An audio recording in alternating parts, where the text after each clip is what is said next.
观众朋友，今日个好无？欢迎收看福起来，我阿明哥刘浩明。观众朋友一定看过人个写题诗吼，写题诗爱用毛笔，但是有通过竹笔无？你今日有请到来宾，係來自我哋美濃嘅黃錦松先生，佢研究我哋竹筆有4-5年嘅時間嚟哦。我哋歡迎佢來到我哋現場，同我哋講佢研究竹筆嘅過程。歡迎我哋嘅錦松先生。主持人好，各位觀眾朋友，大家好，我係到黃錦松，從美濃來嘅啦，客家人。因為我哋講我哋從頭話這位寫題詩嘛，他部分人有地脈嘅很多毛筆啦，但是我哋唔地脈嘅竹筆，係咪同我哋紹介一下？竹筆都用竹頭做嘅筆，以前人啊，大家聽人咪講啊，嗰竹米，一個竹頭嘅米啊，用毛雕上去嘅，其實唔係，也係咧規支嘅毛筆嘅，規支嘅竹筆嘅，規支嘅竹筆啊，只不過也有我哋刺一節啦吼，一節就做模啦。我用做模咯，都要想辦法俾錘筆變，絲筆將模按細按幼，就做一個模，代替毛筆啦嚟啦。嗰種人意思講，以前嘅人寫題詩嘅毛筆，其實伊幾多嘛係竹竿，嚇竹竿，但是前面係雕我哋咧通過啲模嘛，嚇，比如講狼毫啦、土模啦嗰度。但是唔講前面咧。我哋講竹筆係，伊唔單止也要身體竹竿係竹嘅，伊連後尾嘅我哋講寫詩嘅一個細嘅地方，嘛全部用竹嘅去寫出來係咪？唔錯，規支嘅模，規支用竹，唔係模。一個模嘅部分咯，相同竹，相同用竹嘅，竹頭嘅絲。每樣問題，係比如講而家時常拿咧也要竹機嘅嚟講嘅話，而家模係你直接用按嚟用寫出來，還是講另外？前面啲工人咧做嘅時號以後，嗱你都同意？冇，全部規支嘅。腔記嘅，腔記毛筆記嘅，嗰時等於講，因為前面後背全部都攞原本嘅機器做嘅，都錯。錯，咁你話，譬如講，我哋睇學竹筆嘅時間，以同學睇我哋講寫題詩，技術有同樣冇？假使你用竹筆寫吼，基本上啊有一定嘅基礎啦，迄模啊都變成一種啊，都凊彩發動時嘅作用啦。咁同間嘅意思講，第二，如果你這個先生這個開始嚟練竹筆以前嘛係寫題詩嘅吧？我以前寫題詩，細個都開始寫題詩。咁唔係寫中文咯，我想去學寫題詩咯。很細啊！我寫詩，大家都認為講啊，有遺傳啦。其實我爸爸教我寫詩啦，人家比詩寫得真蠻好。到我一定嘅時節啦，哦，對我爸爸對我寫詩嘅一塊嘅要求真蠻嚴格啦。嗰啲詩啊寫得唔會差，慢慢訓練出來嘅時候寫唔會差。嗰啲常常代表班上嘅對我參加比賽。當時這個時節也得到嗰度獎狀啦。當時這個獎狀啊，冇像今按進步啦，可以用電腦打字，也講用簽印啦。當時個獎狀啊，呢用油印嘅，線上用嗰啲鋼板刻出來嘅啦。今日有種東西應該是變成古董。係啊，這是佢冇看過，因為佢可能看到時，他不能用樣印出來啊，印刷出來嘅。但是真係因為上啲鋼板，鋼板去印出來，然後呢用鋼板刻出來嘅啦。佢話就是都講刻鋼板。刻鋼板係，嗰個買個考卷啊，買個東西全部都用刻出來。實在佢係現場啊，幾難得啦。係啊，要寫一個東西冇簡單啦。嗰個表示講，萬世其實都對寫題詩嘅部分都展現到唔自家嘅一種，我哋講天分。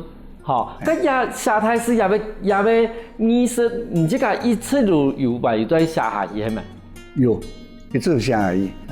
可是呢，因為人哋講，其實寫題詩有幾多嘅流派啊？譬如講嘛，粗數啦、行數啦、開數啦、歷數啦。咁對你來講嘅話，這個最擅長，我都講，這個語言最好嘅係那一種嘅一種詩體啊。中國歷史上嘅詩體幾多啦，但是一般可以分為黄种体啦，篆隶楷行草啦。开始是大家都写楷书咩？因为楷书啊，大家认的是其他体啊，读书的时间认唔识的，嗰陣學寫是全部學楷書，見寫到大學畢業，都慢慢的去研究，參加學會哈，中國數學學會嘅時間都慢慢去研究其他嘅體，安尼啦。嗰個近兩年最拿手嘅哈，有最有興趣都行草啦，行草。行草以前用毛筆寫到前幾年嘅時間啦，都有唐寅公個竹頭做個筆也可以寫啦。慢慢的哈，再引起我的動機，咁樣去研究嗰啲竹筆用嚟做安尼啦。嗰時嗰時喺入面談到朋友講，有一啲竹筆安尼嘅東西，可以喺寫行書、冇得草書嘅時間，其實伊也要功能冇得講寫出來嘅嗰種詞嘅形態，其實嘛唔係數毛筆。嗰時嗰時人開始去接觸到，我哋講竹筆也要兩倍都差嘅啦。其實啦，竹筆有竹筆嘅味道啦，楷書安尼毛筆有毛筆嘅寫法嘛。嗰個迄講啊，寫竹筆來講啊，唔係咁簡單嘅事情啊，每一天功力啦，也冇辦法表現。我相信因為竹筆咧是應該冇用嗰啲磨啊，就那個禿磨啦，吼，嗰種龍磨一樣。但是我想問你講，嗰當初開始練上過唐東人家講有竹筆有嘅東西嘅時候，其實台灣有竹筆拿到冇？我說啲啊，吼，我冇看過那東西。但是只有唐寅公啦，只有唐寅公。嗰個其實唐寅公，後來佢你即個意思啱係咪咯？你係咪你去尋資料嘛？英文人咩？英文人去尋資料，然後呢又一家因為我喺得山下咩，面嗰度竹頭咩，對菜竹頭，竹頭啊唔係每一種竹頭用的，只有那個刺竹啊用的，其他嘅內竹用的，其他嘅用唔得。嗰陣嗰時就等於講談到以後，其實我哋市場上面基本冇現成的竹筆可以買到。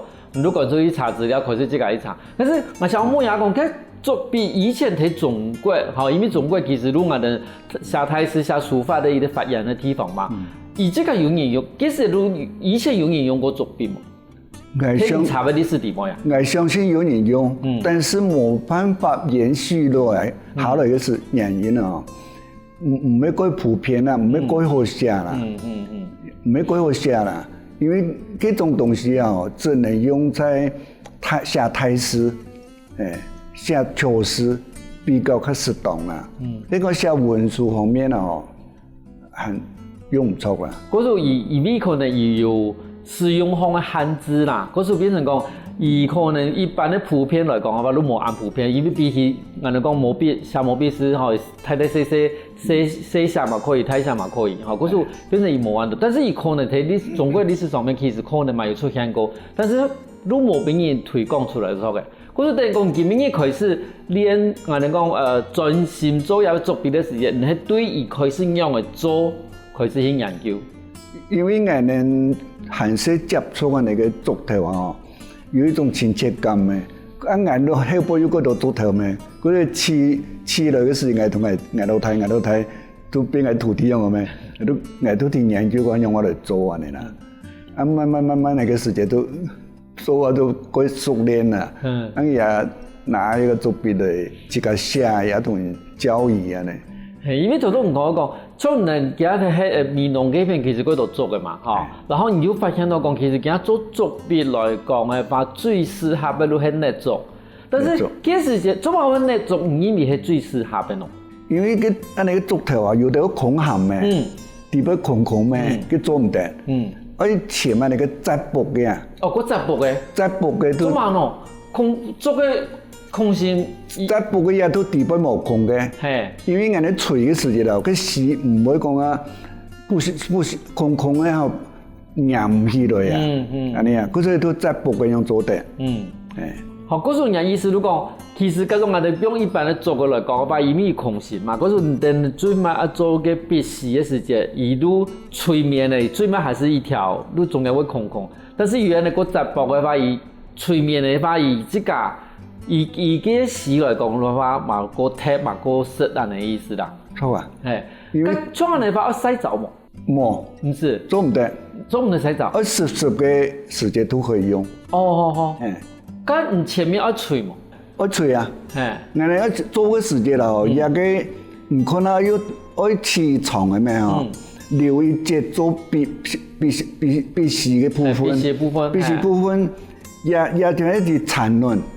吹嘅人冇笔係，鋪嘅人冇鋪過那個上去咩？係，也個部分咯，我吹之前我一個咩牆啊，咩牆嘅削嘅，也咩牆嘅削嘅，存地部嘅肉，存地部嘅肉，我用個那個迷宮刀啊，鋪濕濕。我用迷宮刀，按你慢慢地鋪哦，慢慢地鋪，先鋪開那個時間啦，都可以。泡那个煮滾水泡啦，泡滾人來，係捱嘅方式都煮滾水泡啦。捱有聽人講哦，泡水泡滾水也要泡吃啦。泡吃是不對也比較滾軟啦，比較滾軟啦。按泡嘅時間，用那個鐵錘錘，也錘，見泡有一定嘅限度咩？嗰時要靠鐵錘嚟錘。錘也冇彈起嚟，也必須也冇彈起來。可是你慢慢的錘，把葉個纖維的錘出來。對，纖維一啲錘要一定像磨按油咁樣啦。按錘也冇辦法錘嘅時間，都用樹枝拔絲啊，拔緊嚟像磨按油啦，越油都越好啦。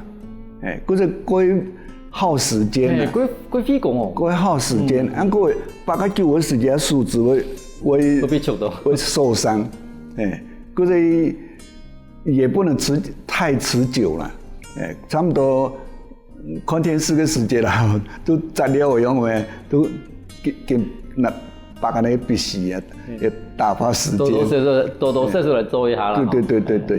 嗰啲觀眾朋友，你就發現到冇，其實做嘅吼唔單止可以做燈嘅啦，可以做我哋其他嘅無傾嘅家己，其實還可以做作弊咯。休息下哦，等下我哋話嗰度作弊嘅故事哦。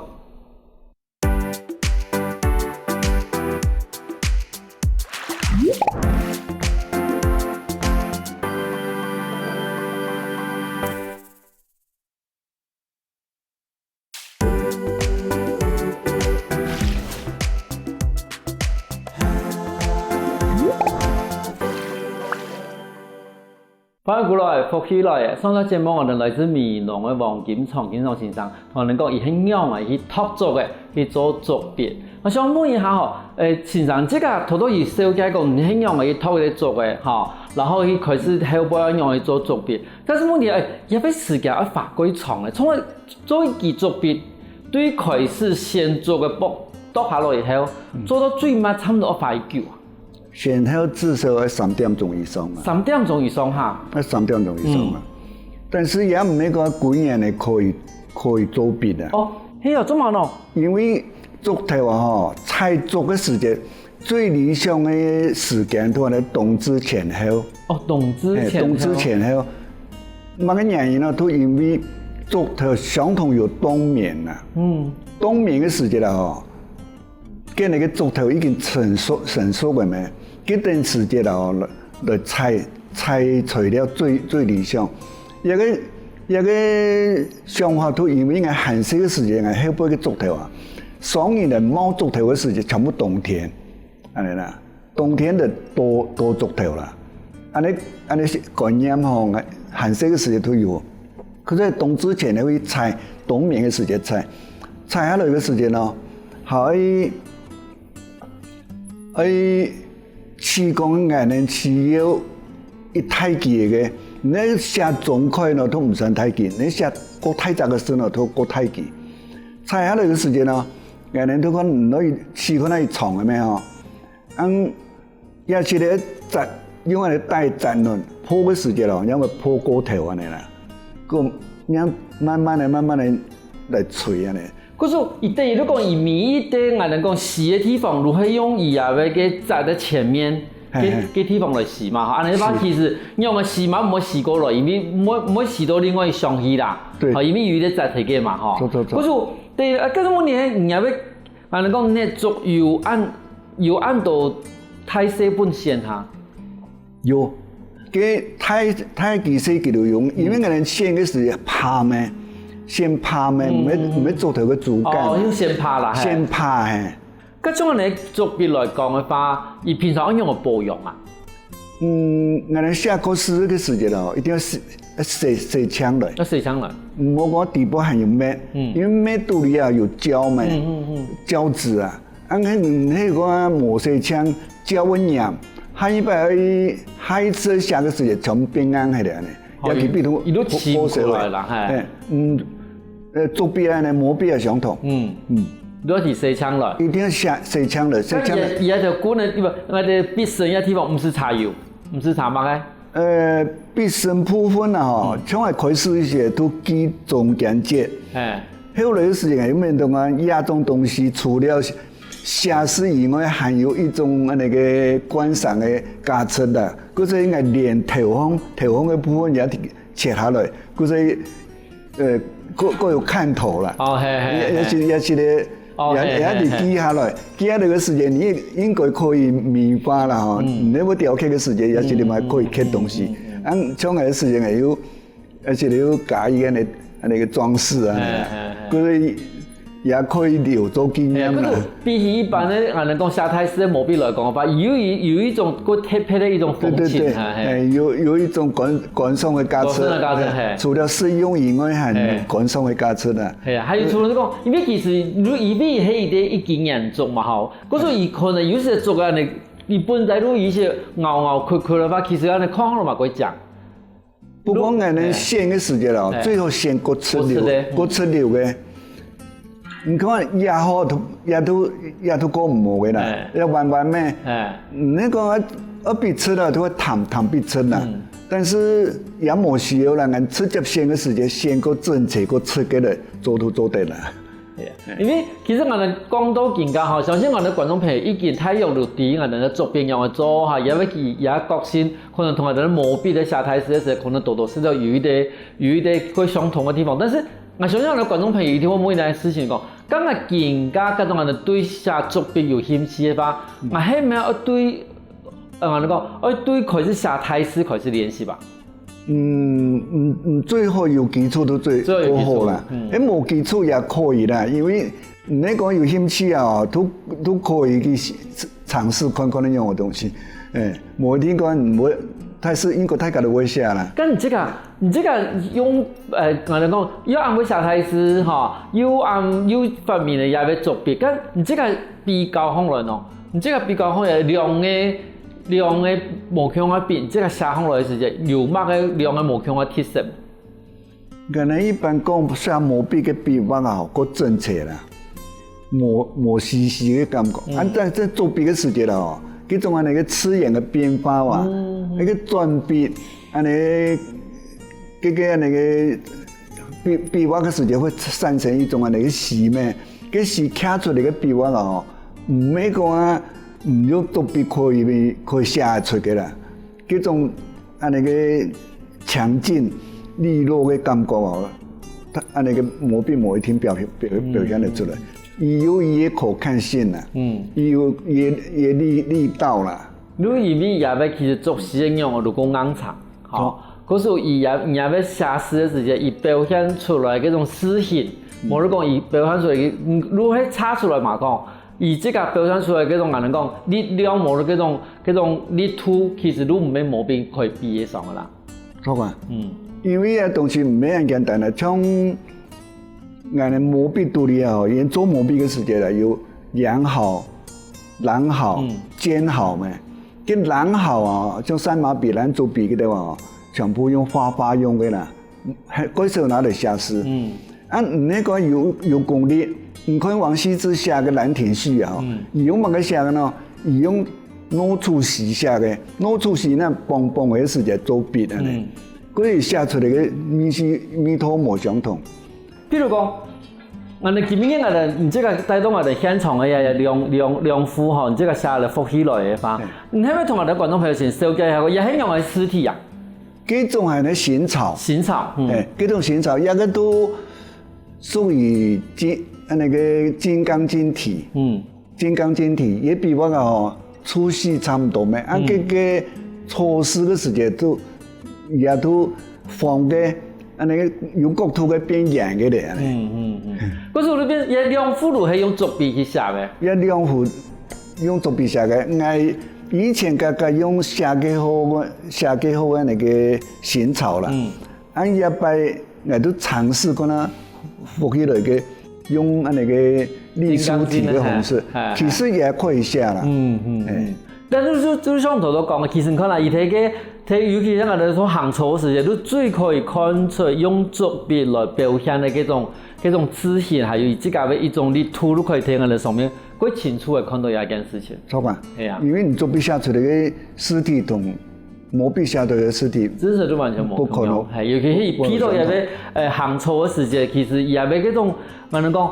有嗰種我哋講乜你會唐突啦，吼，還有佢最尾啲嗰種筆卡卡時表現出嗰種嘅刺眼同嗰種稀土嚟講嘅話，真係同我哋一般嘅泰式寫毛筆都冇完全都冇一樣。應該冇相同。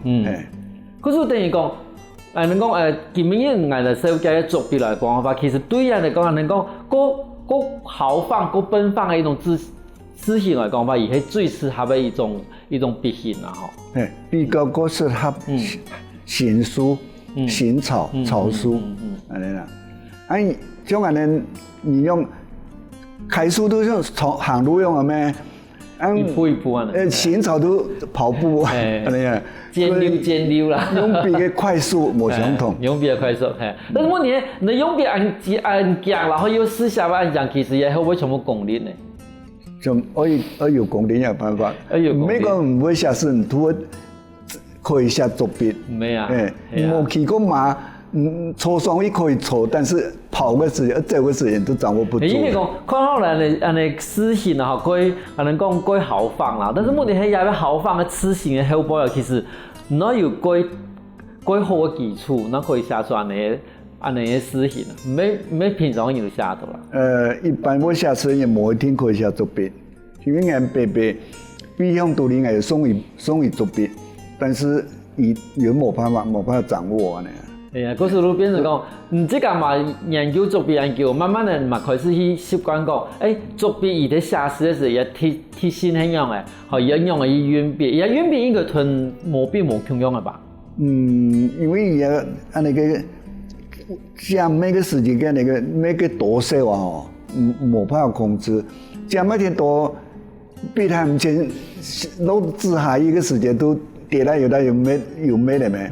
嗰啲拿筆也一個方法，平常俺用毛筆加埋都可以寫，但是要做筆做唔得，加咩時間啦？你朝上，咁咩人有冇跌下去咩？安尼啊？嗰種下數嘅時間，下筆嘅時間，這個完全是要領悟啊。通俗都可以講啦，冇辦法，慢慢嚟去等嘅。要量啊，要注意。觀眾朋友，你哋看好來幾簡單嘅作品，其實寫好來時間實在冇簡單哦。休息一下哦，等下我哋咪嗰度作品嘅故事哦。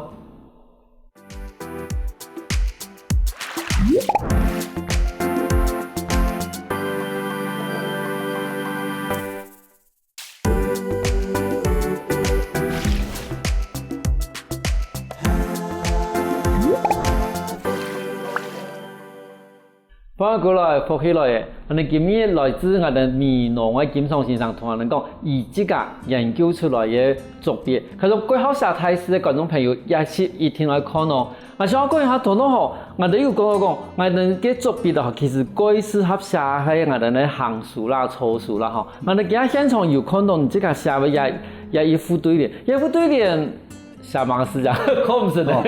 我下後嘅時間啦，吼。用竹筆寫詩，全部加寫那個七言絕句啊，五言嘅啦。因為貼讀詩啊，貼讀詩啊，佢冇寫，詩篇呢，佢寫嘅時佢冇寫，嗰啲係全部寫對開嘅。對開啊。對開一章可以写50诗，最多无超过70诗都最恰当啦。你要冲突嘛，过适合啦哈。俺啊吼，我下迄个时节个写客家谚语，然后客家人一定都按那个俚语哈，也先人留下那个东西一定珍贵啦。也两句还咧，我带那个其中一副对联。也咁多田搶房落雨，田搶房落雨，唔驚木頭避，唔驚木頭避，唔驚木頭避都，同一條下片講，我哋要有未雨綢繆啦。唔好講啊，有時咧，千龍時咧，用嘅時千龍用嘅，房落雨啊。冇東西嘅時間，我哋係可以有東西可以用嘅意思。因為咧，人家最常都有一種的超前部署啦。哈，如果啊，你前多嘅時間啦，好，你要先做備吼。好，啊，如果前天長時間，我哋如果想嗰種冇手前落也是很用嘅用。好，當然係有米嘅時啦，如果先想到嗰種冇米嘅時很用嘅，係冇嗰種冇準備好，包括那一年嘅是槍，木頭冇乜好做攞比這樣呢。嗰像即個頭都講嘅一點係講好多，即係講佢前批嘅一點講，即個唔單止會對你即個佢有心思嘅作品嚟做研究，同時嘛會開始想我哋愛記錄我哋客家嘅諺語，總嘛嘅唔會想做一件事情咯，去記錄我哋客家嘅種鑼鼓諺語啦，總嘛唔會想用喺寫作品嘅時間寫出一啲東西出來。佢經驗過啊，可能認真嘅後25年啦。嗰個一段時間啊，我整理誒以前嘅東西，將我哋嘅書法所有嘅作品啊，去分類，將河洛話、客話啊，唐詩宋詞，也講啊那個有關佛教嘅那個改好嘅記嘅吼，全部去分類整理啊，印啊那個單行本做留念嘅嚟啦。見也係我哋個寫安尼客家嘅，因為客家幾多幾珍貴嘅那個話語啊，可以留本下批嘅，對做參考。因為係話人冇那意思吼，其實我如果咁講嚟講，嗰種基本上係一點我哋常常看到漢文的一些詩詞嘅吧，哈，也都有一啲漢文的詩詞嘛。但是你這個現在用一啲客話嘅我哋講鑼鼓諺語，無論我哋諺語來寫一事情嘅時間。一來也不是下規講的，也不藝術性，好，佢冇乜好講，也一定有藝術性。但是對於我哋一啲客家人來講嘅話，也不東西都係寫用一啲客家嘅文字、客家嘅花式去寫出來嘅東西，然後係一啲講我哋 happy， 哈，有米嘅時節，如果啲冇米嘅時節的一啲事情啊，你講關於嚟講話未雨綢繆啦。可是你講，你這個唔單止有藝術性，而係而還有一啲傳統本來的客家嘅詞體講，一句話客話係乜個意思？我用營養。可是變成講，能養一句話時節，用客話養到最有意思啦。從我哋客話其實每一句人留下來嘅鑼鼓人留下來嘅句哦，一定有意義，一定有意思。而且也要對人都一定要用客話養。用客話養，那啲係乜意思啊？物經過頭飛路，佢發言都唔係乜個意思啦，但是唔講木頭鼻。但是我哋迄個也個東西講演述出來嘅時間，身邊一聽到有啊那個釋文，講也個乜個意思吼，也兩句話乜個意思。漢文乜嘅意思？說明係有得講唔啲客話嘅人吼，營養唔出來有乜嘅意思係？唔單止講看詩講啦，你可以去領悟一啲啲個內容。都等於講也是唔單止係藝術性嘛教，也係教育性嘛講。對於啲客家字體來講，我會感觸我幾層嘛。係裏邊那個也要幫我哋擺喺錄卡地位，唔單止講我哋錄卡係啲思想傳家嘅錄卡，但是至少一地位嘛有一啲幾層嘅東西講，我用客話嚟講我哋嘅 happy 講，我哋按樣去愛惜我哋而家目前嘅一啲東西，係用客話嘅語言嚟講。同一種同時講，你用法文用漢文嘅話，其實嗰種親切度還是冇多強用啦。錯啊，冇唔錯啊，冇唔錯。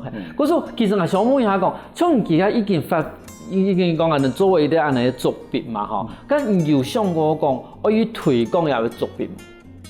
我從開始做作品嘅時間都一直同人交易啦，虽然讲可以买咩吼，大部分冇得买啦，都像台中的岳阳螺酥会吼，伊天气为了米农料，同埋米农嘅人家讲三花皮交易咩，交易嘅时间都高人用我做笔安尼啦。按过迄个元旦那个春节，俺那客家庄有嘛发通嘅时间，有请来去现场写本人看安尼啦。俺来去现场嘅时间，俺有真批有那个用来做笔本笔言啊，也慢慢的推广咩。啊，老人家有这个时间无所事事，都做笔喊了用没有？总比那个做那个唔要正常嘅发通好啊，要过正常嘅发通啊。可是按你讲方来吼，其实作弊迄个样讲啊，人家以研究讲法来讲法，你讲那种体验性过强的一个医生的吼，因为讲，譬如讲，俺哋讲学下台师，但是俺哋唔可以讲俺哋应用去做毛笔，因为其实做毛笔也要俺哋讲公司轨道啦，工序轨道啊，吼，要爱时间磨，要爱样，又要读磨去要掉嘅干，可是。一般的人可能冇办法去体验讲用的去做毛笔。那现场讲本人堂，也现场迄个有现场会好的时间咯，身边体验共用的做。其实那个人做那个强迫自己领悟啦。也唔係個困難嘅事情。係啊。所以而家做啲作弊嘅話，也要成本差唔多多，而家做安多誒。其實做作弊冇乜嘅成本啦，俺哋去山洪料嘅時間都甚至帶工具去，有適當嘅東西都帶過來咪冇乜成本，都要花時間，金錢很少啦。係啊，而唔係有啲用毛筆吼，因為用嗰種貴特別嘅土嗰種通污的毛吼，可能如一支都貴吼，但是也別話完全唔是，可能你山洪，你可能你做吼，你做係最適合嘅人吼，嗰如提倒下來，你這個限制一點，你這個過後嘅嗰種儲油提倒下來，係你可以這個去做作弊。咁問題係，從難嘅話，你會希望講啊，人也要技術可以傳下去，冇得講傳得過人喎。冇得講，其實你嘅美容發揮嗰種，我哋講美容嘅書法發揮地位，有專門有一啲門派係專門用作弊寫詩嘅冇？其實寫詩人佢唔係幾多。你要寫毛筆詩，也冇一天會寫作弊。我見到有機會嘅時間都慢慢培養人咩。引起人嘅興趣咩，慢慢地推廣嗰啲咩，因為那個年齡有個時間啦，冇乜嘅發通嘅時間做毛筆也係一個正常嘅活動，冇差。你這個其實做作弊做研究以後，你對作弊有乜嘅人講？對未來有乜規劃冇？你希望個要作弊最尾，你這個希望個推廣怎樣嘅信息？時代經變咩嗬？按個人嘅思想觀念做法也會變咩？唔係講一天都會用毛筆來寫，你也可以嘗試嘛，嘗試可能多元的一種寫法，多元寫法也可以嘗試啊。說不定你就可以從一方面可以改變人屍體嘅某一天。說不定講，因為改變了人類一種用筆的方法，我哋用一個新的方法、新的筆，可能過適合某一啲人，某一天都講，伊哋也要用筆的方法寫屍體，可能都用作筆來寫，都真的都大忙講安的意思。係啊。咁像我哋講嘅現場啲其實有人嘅工作室嘛，吼，嗰工作室更加係啲專門喺這個工作嘅地方咯，還是講伊有伊啲另外一種展覽嘅伊啲功能？佢所謂嘅工作室啦。喺個有人有那個需要吼，有人係請教嘅時候，會提供。也得工具啦，也要講提供資料，也要提供用嚟做安尼啦。慢慢嚟就帶通咩，要個那個社會風氣，大家彼此互相的那個嘛。嗰等於講，嗰種有真係對海北對作弊有興趣，想要潛心上來搶教欣賞嘅人，如果去岐山也嘅工作室也發廊去搶教欣賞。所以喺岐山嘅路界，喺路界都喺美濃啦。喺美濃嘅後背嘅路行捱到睇，也有興趣做啦，也會寫詩咩？所以伊做边边也个真真啊，也做了唔会差啦。但是下个讲啦，也唔免嚟讲啦。係啦，我都米等人有米等人這個好部分啦，有的人就知誒，個好去做作弊，但是有的人咧貴適合去用作弊去發展出一模同樣的一種特性，網絡下出一模同樣的一種實體啦。錯啩？都學習都錯啦，反正冇必要相同，唔能下馬個題，慢慢去琢磨啊。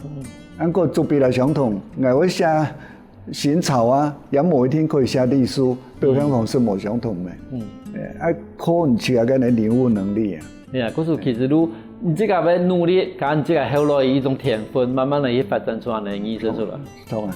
嗰時唔單止係寫台詞，無論係點樣寫嘅作品，其實唔單止要用個耐心去學一件事情，同時嘛要有興趣。今日感謝我哋經常線上同我哋來到我哋現場同我哋分享咁多案情菜故事。多謝主持人，多謝各位觀眾朋友。假使對作弊有乜嘅問題嘅時間，可以到岐山路街，岐山路街常常係健康畫廊啊。有閒聊啊，多謝大家。休息一下哦，大家聽下咱線上嘅演唱活動哦。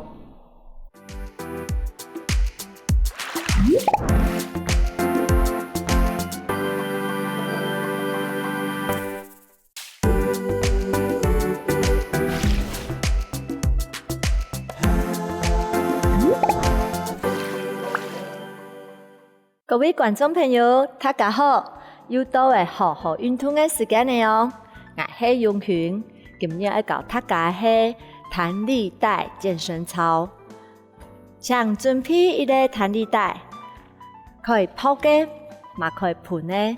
盤嘅呢，你甲磅數甲過強，阻力甲過大。抱嘅阻力比較小。剛開始練習的人，像老人家還是肌力冇咁好嘅人，安尼建議了從抱嘅開始了練習咯。準備好了嘛？準備好了，安尼開始嘅哦。像拿彈力帶，用嘅聽來下，好，兩隻腳讓兩隻手綁好來哦。唔嘅彈力帶唔拉長，你拿好。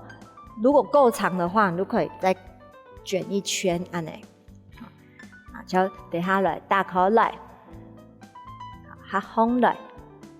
老人家可以坐蹲做，安尼，可以發你起蹲，訓練嘅平衡感同肌耐力哦。打開來，合攏來。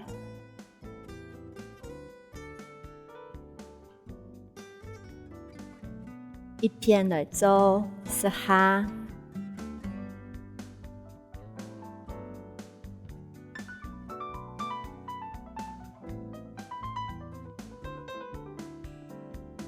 要企好來哦，企穩哦。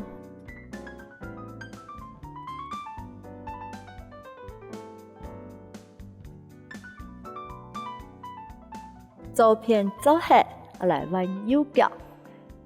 打開來，合攏來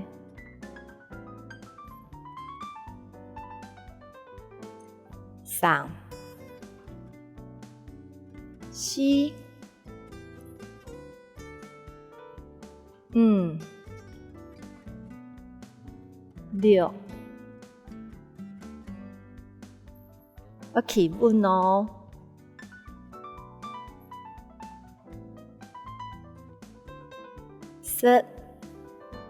好，再來安尼來臀腳，挺胸來，挺胸來，再變下來，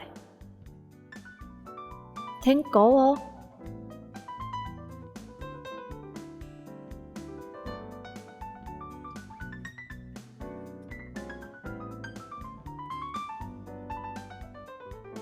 老人家可以坐蹲做唔怕。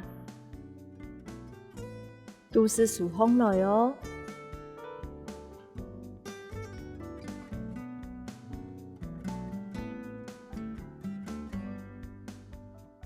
再來動作，將腿數風數側，好，一隻腳軟輪，一只手伸出去，伸上去，放上去，再放下来，训练你的手背哦，你手臂的肌力哦。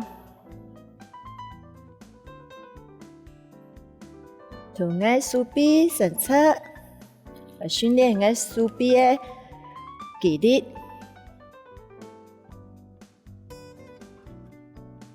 要记得要拿好来哦。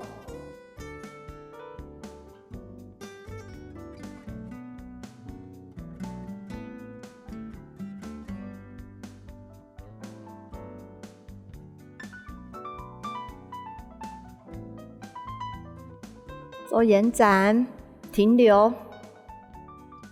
1、2、3、4、5、6、7、8、9、10，放下来，更加弓箭步扔出去，好，做一个侧弯、侧身的一个延展。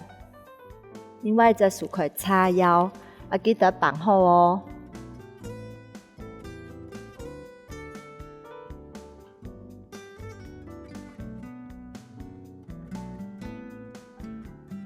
沉沦欣赏，慢慢的走。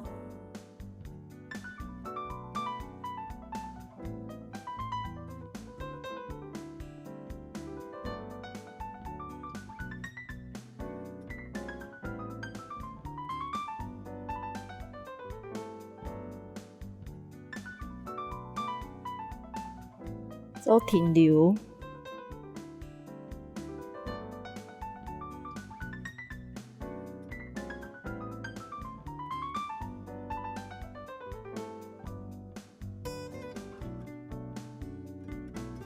慢慢的数过来，左片做好了，要往右片，加紧刚的弹力带，让另外一片脚，记得你的手要绑好哦。好，第上面伸出，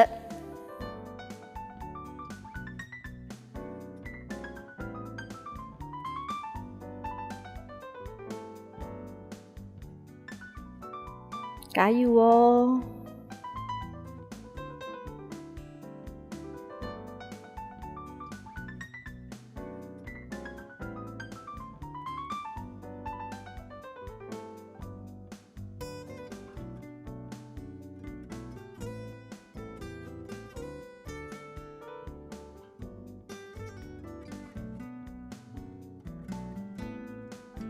嘎松弓箭步。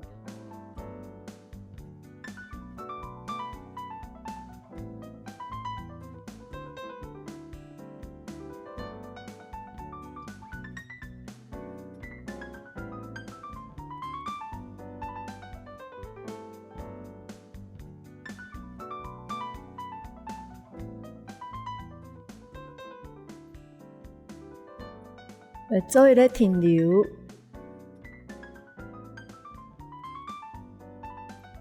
慢慢的过来，好，更加来做一个平衡感的训练哦。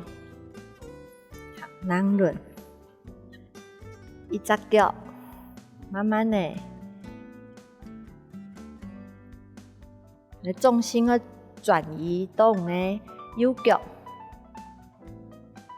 1、2、3、4、5、6、7、8、9、10，慢慢的放下来，来弯片，你刚刚的重心，来移到你的左脚，好，那右脚，慢慢的移上去。1、2、3、4、5、6、7、8、9、10，放下来，来呼吸，头都到位哦。用隻腳扔好，好來做一個開合的動作，還記得嗎？你可以放在可以则可以试试。要记得拿好哦，莫忘倒的哦。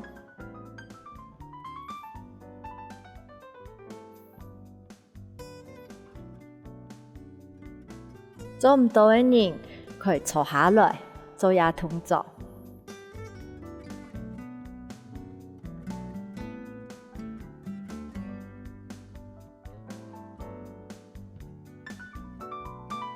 做好照片要來彎右腳嘅哦，打開來，合放來。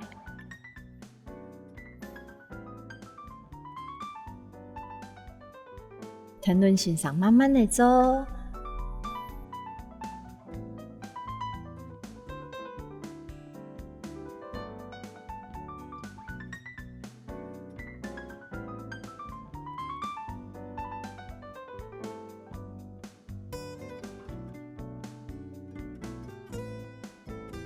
而家來同兩隻腳挺胸來，挺胸來，放下來。做唔到嘅比較不平穩的，還可以坐蹲哦。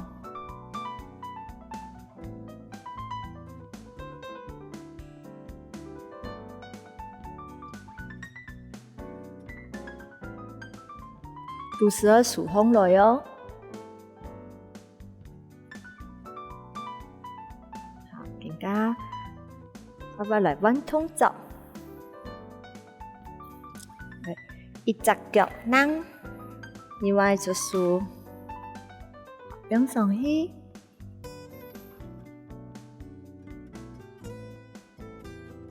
，3、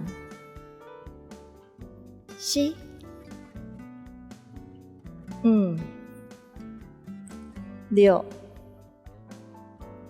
7、8、9、10，側彎腰，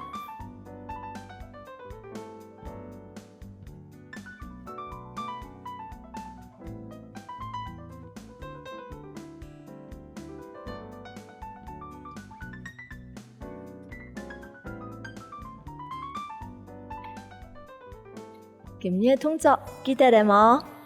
慢慢地停線上做，相信唔一定做得到哦。好好運動，還能下擺，能來了。